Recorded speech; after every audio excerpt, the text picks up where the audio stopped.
ये north east का नज़ारा है। हम मेघालय जाने वाले हैं। आप भी हमारे साथ फ्लाइट बोर्ड कीजिए and let's make memories together. आप भी मेघालय का सफ़र कीजिए। हम मुंबई एयरपोर्ट से गुवाहाटी के लिए फ़्लाइट बोर्ड करने वाले हैं। वहाँ से बाय रोड हमें लखनदा पिक करने आने वाले हैं। वहाँ से हम मेघालय के लिए रवाना होंगे।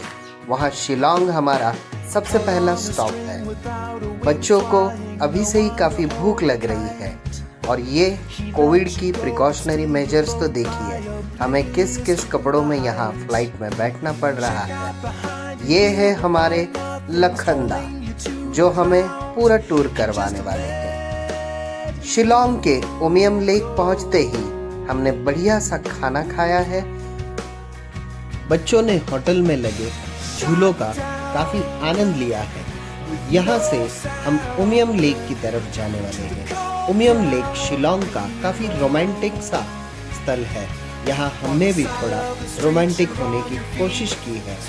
रात को हम होटल त्रिपुरा कैस्टल में चेक इन करने वाले हैं। यहाँ का तापमान लगभग 5 से 6 डिग्री तक का है और हम अब स्ट्रोल करने निकलने वाले हैं।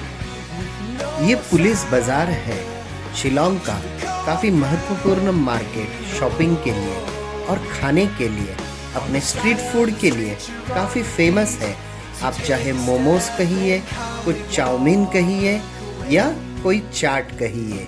देखिए यहाँ रात को भी कितनी गर्दी है और यहाँ का खाने का आनंद लेने के लिए कितने सारे लोग यहाँ इस पेंडेमिक में भी मौजूद है। हमने भी कई सारे प्रकार के डिशेस टेस्ट करने के बाद हम यहाँ से चल दिए। हमें जाना था कैफ़े शिलांग रात के डिनर के लिए, जो यहाँ का एक फेमस कैफ़े है। देखिए यहाँ फिर हमने मोमोज को चखने का प्रयास किया है। हम सभी लोगों ने यहाँ पर अलग अलग डिशेस ट्राई की है। कहीं बैम्बू शूट, कहीं ब्राउन राइस, तो कहीं हम में से किसी ने पोर्क भी ट्राई करने की इच्छा जाहिर की। बच्चों को तो थुक्पा चॉपस्टिक्स से खाने में काफ़ी मज़ा आया और उन्होंने घर आकर भी मैगी को भी चॉपस्टिक्स से खाने का प्रयास जारी रखा है। रात के खाने के बाद इंतज़ार कल सुबह का है। जब तक हमारे ड्राइवर लखनदा गाड़ी लेकर आते हैं तब तक हम इस होटल का मुआयना करेंगे। होटल त्रिपुरा कैस्टल ये त्रिपुरा के राजा का समर हाउस हुआ करता था, मगर कुछ समय बाद इसे हेरिटेज होटल में कन्वर्ट कर दिया गया है। यहाँ पर क्वीन, किंग्स रूम और कॉटेजेस काफ़ी अद्भुत सुविधाओं के साथ यहाँ होटल इस्टेब्लिश किया गया है।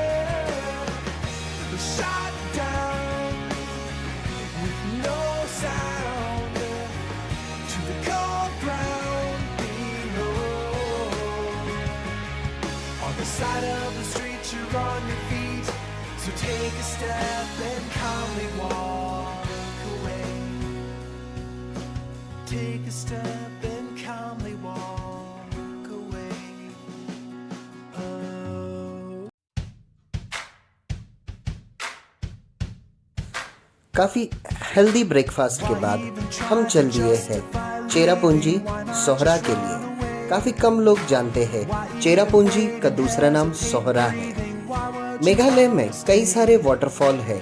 रास्ते में हमें ये पिक्चर्स एलिफेंटा वाटरफॉल मिला है। हम यहाँ इसका मुआयना करेंगे। जनवरी का महीना होने के कारण यहाँ पर पानी थोड़ा कम है। रास्ते का नज़रिया तो देखते ही बन रहा है। हम यहाँ रैपलिंग के लिए रुके हैं, मगर हम में से किसी ने रैपलिंग नहीं की है। ये ऐसे छोटे मोटे वाटरफॉल रास्ते भर में मेघालय में आपको खूब मिलेंगे। अब हम चेरापूंजी के माउसमाई केव्स के प्रवेश द्वार पर खड़े हैं। दोस्तों, ये 1.5 से 2 किलोमीटर का नेचुरल लाइमस्टोन का केव है, जिसके अंदर से हम एक एंट्री पॉइंट से जाकर दूसरे एग्जिट पॉइंट से बाहर निकलते हैं।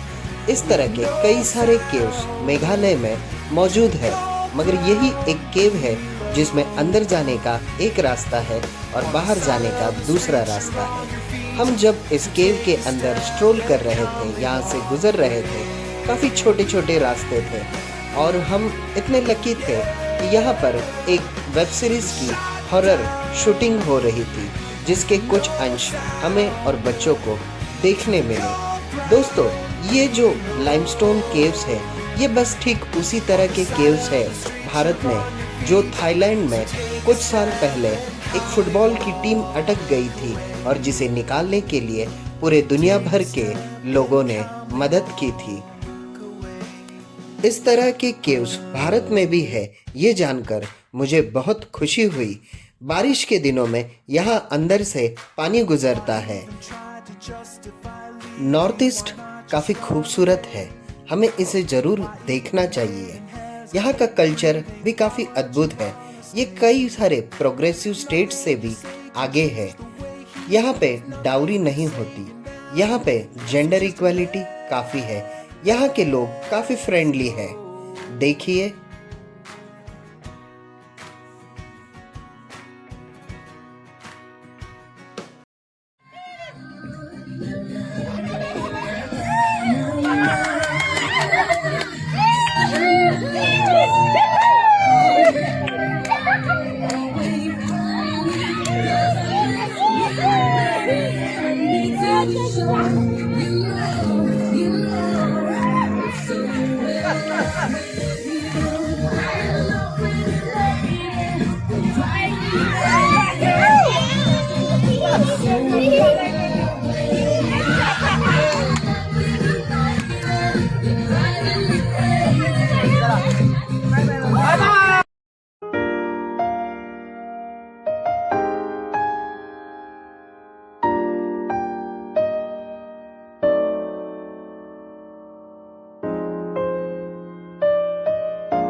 इस तरह के बॉलीवुड के लोकेशंस मेघालय में जगह जगह पर है। काफ़ी भूख लगी है, भूख लगने पर हमने जीवा ग्रिल रिसोर्ट में चेक इन किया और खाने का आनंद लिया। इसके बाद हम एक होम स्टे में रहने वाले हैं। हमारा आज का स्टे सोहरा यानी चेरापूंजी में होने वाला है। ये होम स्टे काफ़ी अद्भुत है, काफ़ी अलग है, एक वैली में है और यहाँ पर सिर्फ 4 ही रूम है। बच्चों ने तो शुरू में डेयरिंग की कि हम बाहर ही टेंट हाउस में सोएंगे, मगर जैसे जैसे रात हुई वो घर के अंदर भाग आए।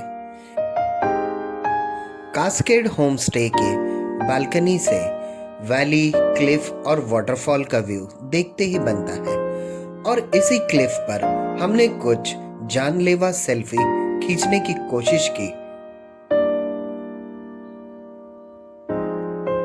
आज का लक्ष्य दोपहर से पहले हमें डाउकी गांव पहुंचना है। डाउकी यह बांग्लादेश और भारत के बॉर्डर का एक छोटा सा गांव है। यहाँ पर उमगोट नदी से एक झील बनती है, जिस झील का नाम डाउकी झील है। डाउकी झील के एक तरफ जयंतिया हिल्स है तो दूसरी तरफ खासी हिल है। यह एरिया बॉर्डर का होने के कारण यहाँ मिलिट्री मौजूद होती है। ये एक बॉर्डर का पत्थर है। देखिए यहाँ की बॉर्डर कैसी है। अब ये आरुष बांग्लादेश में पहुंच चुका है। ये जो पत्थर है ये यहाँ का बॉर्डर का मार्किंग पत्थर है और आरुष की मम्मी वहाँ भारत में खड़ी है। अब देखते हैं आरुष किस तरह से अपने मम्मी के पास जा रहा है। आरुष बॉर्डर क्रॉस कर रहा है। देखिए आरुष अब इंडिया में आ गया है और अपनी मम्मी से मिल रहा है। भारत और बांग्लादेश का बॉर्डर सबसे ज़्यादा बच्चों को पसंद आया। अब समय था बोटिंग का। दोस्तों, बोटिंग के लिए पर बोट 800 रुपये की फीस होती है। हम ये कहेंगे कि अगर आप ज़्यादा जनों का ग्रुप है तो 2 बोट हायर कीजिए, ताकि दूसरी बोट वाला आपकी पहली बोट की कई सारी तस्वीरें खींच सके। और अगर हो सके तो आप आपके ड्राइवर को पहले से ही एक कैमरा देकर ऊपर से, क्लिफ से, पहाड़ी के ऊपर से आपकी कई तस्वीरें खींचने की सलाह दे। नहीं तो आपको हमारी तरह पछताना पड़ेगा। बोट राइड यहाँ का सबसे महत्वपूर्ण एक्टिविटी है। कई लोग यहाँ पर रात को टेंट स्टे भी करते हैं। यहाँ के बांग्लादेशी वेंडर्स बेर का अचार, भेल और आइसक्रीम इंडियन टूरिस्ट को बेचते हैं और खुशी खुशी इंडियन करेंसी एक्सेप्ट भी करते हैं। यही शायद रीजन है यहाँ का इंडिया बांग्लादेश का बॉर्डर इतना पोरस है। अगर आप डाउकी और माउलिन लॉन्ग एक दिन में करने की कोशिश कर रहे हो तो मैं आपको ये सजेस्ट करूंगा कि आप सबसे पहले डाउकी आइए, क्योंकि इसे जब तक सूरज की धूप है तभी डाउकी के लेक का मजा आता है। नहीं तो अगर आप शाम को यहाँ पहुंचोगे तो आप उसके अद्भुत चमत्कारिता का मजा नहीं ले सकते। डाउकी से तकरीबन 1.5 से 2 किलोमीटर पर तामाबिल बॉर्डर है, जहां से इंडिया के ट्रक्स बॉर्डर क्रॉस करके बांग्लादेश में एंट्री पॉइंट से एंट्री करते हैं। हम वो स्किप करने वाले हैं क्योंकि हमें माउलिन लॉन्ग जाना है और समय भी काफी हो रहा है और भूख भी काफी लग रही है। मुझे लगता है जब भी हम पिकनिक पर होते हैं सबसे पहले हमें कोई चीज लगती है तो वो भूख लगती है। बोटिंग कर आपको झील के दूसरे किनारे लिए जाया जाता है, जहां पर आप लोकल वेंडर्स से कोल्ड ड्रिंक, बियर, मैगी या जो भी कुछ आम व्यंजन है वहां ले सकते हैं। आरुष पानी का पूरी तरह लुत्फ उठा रहा है। उसे ये एहसास हो रहा है कि बोट उसी के चप्पू से चल रही है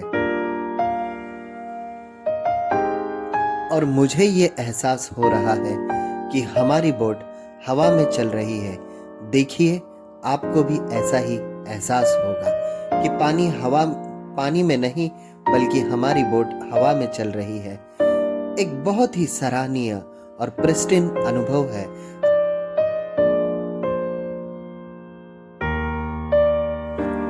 ये माउलिन लॉन्ग विलेज है, the cleanest village of Asia. लगभग 2004 या 5 से इसे क्लीनेज विलेज ऑफ एशिया का खिताब मिला है। ये बैम्बू का डस्टबिन था। यहाँ के लोग अपनी पर्सनल क्लीनलीनेस के साथ कम्युनिटी सर्विस भी गांव की तरफ करते हैं। इस बच्चे को शायद उसका फोटो खींचना अच्छा नहीं लगा है। हम गांव का स्ट्रोल कर रहे हैं। यहाँ के मकान जमीनी सतह से लगभग 1-1.5 फीट ऊपर होते हैं। ये गांव बहुत ही सुंदर है। हमने इसी गांव में खाना खाया है। ये बच्चियां कुछ खेल खेल रही है। स्कूल बंद है। स्कूल के प्रीमाइसेस में लड़कियां और कुछ बच्चे अपना खेल खेल कर मन बहला रहे हैं। मुझे भी अपने बचपन की कुछ याद आ रही है। काफी समय बीतता जा रहा है। लगता है बैलेंसिंग रॉक भी स्किप करना होगा। ये लिविंग रूट ब्रिज है, सिंगल। चेरापूंजी में डबल लिविंग रूट ब्रिज है। हम यहाँ पर लगभग 350 से 400 स्टेप्स नीचे उतरे हैं। ये living root bridge Mawlynnong village से काफी नजदीक है। बारिश के समय इस झरने में बहुत सारा पानी होता है और इसीलिए दोनों साइड की रबर ट्रीज के रूट्स को जोड़कर ये रूट ब्रिज बनाया हुआ है। और इसी के साथ कुछ नए दोस्त बनाने के साथ हमें आज का दिन वैप करना है। हम शिलोंग पहुंच गए हैं अपने होटल में। Let's make memories together. कल हम काजीरंगा के लिए निकलेंगे।